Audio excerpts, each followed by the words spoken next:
Robert D. Hooks had grown up in the Foggy Bottom neighborhood of D.C. As a kid, he was known as Bobby Dean Hooks and had acted in segregated community theaters. I started acting when I was 9 years old. I would dream about playing roles that I would come up to the Lincoln Theater. I started out as Bobby Dean Hooks, right? Moved to Philadelphia, Bobby Dean Hooks. Graduated from West Philadelphia High. Started with A Raisin in the Sun. I replaced Lou Gossett, which was the first play I saw with black people when I was studying in Philadelphia, which prompted me to move to New York. And it was the first play I got on Broadway. I was in one Broadway play after the next Broadway play. But then I did an off-Broadway play called Dutchman by Leroy Jones at the time, but Amiri Baraka. Fabulous play, big hit. 2 character plays, so that made me this big, I was moving, I was working like crazy. In 1967, he co-starred in the weekly televised crime drama NYPD as Detective Jeff Ward. He broke the primetime television color barrier and was the first black performer to appear in a network drama.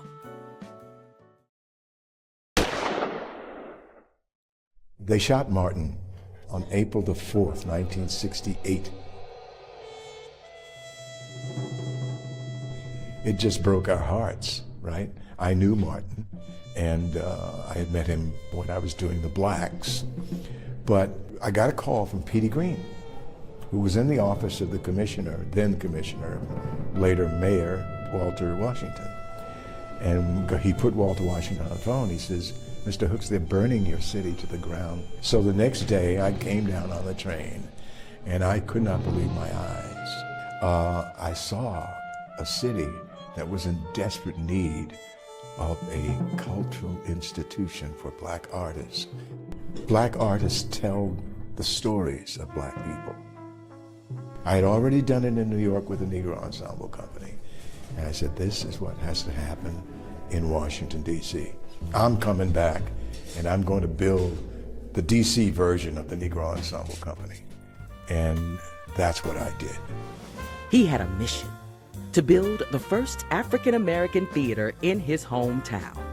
He would call it the D.C. Black Repertory, and it would create the beginnings of a vibrant black community of theater artists, musicians, designers, and educators, and open its doors to all races. The Black Rep lasted only 4 years, but the dream of Bobby D. Hooks had taken root and lives on today in the 80-plus theaters across the D.C. area.